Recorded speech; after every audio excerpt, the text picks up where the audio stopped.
Absent du territoire national pendant plusieurs années, le président national, établi à Accra au Ghana, un peu loin donc des Togolaiseries, est arrivé à Lomé ce jeudi 9 juin 2022 dans la soirée.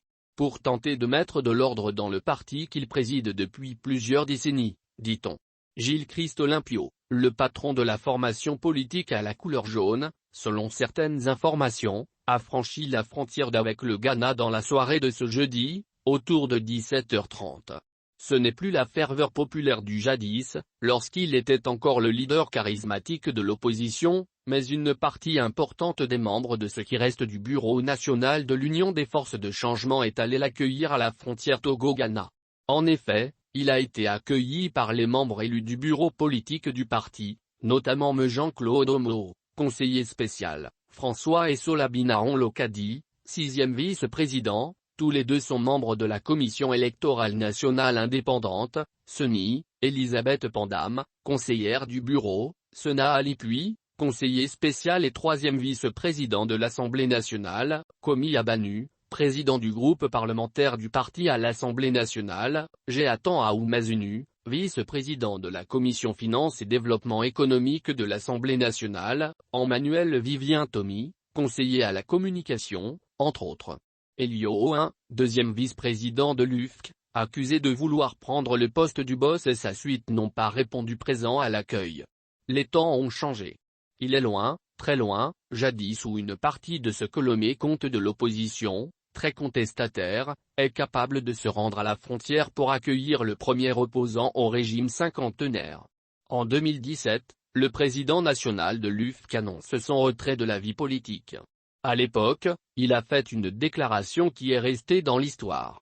En effet, l'avenir de l'UFC, de la contestation politique, et du Togo, devront demain être imaginés et poursuivis par des jeunes hommes et femmes de moins de 80 ans, déclarait-il, avant de tirer à boulet rouge sur le pouvoir en place, avec lequel il a signé 2010 un accord de partage du pouvoir.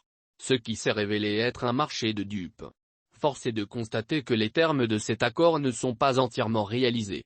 Malgré ces insuffisances, nous avons fait le difficile choix de rester fidèles à notre engagement, conscients du fait que les espérances de changement et notre vision d'un Togo nouveau sont toujours à réaliser, déplorait-il, souhaitant le retour aux fondamentaux de la Constitution de 1992, pressant Vinfort Gnassingbé, le chef de l'État, d'accepter le principe de ne pas se représenter à la présidentielle de 2020, afin de laisser le champ libre à une consultation démocratique libre.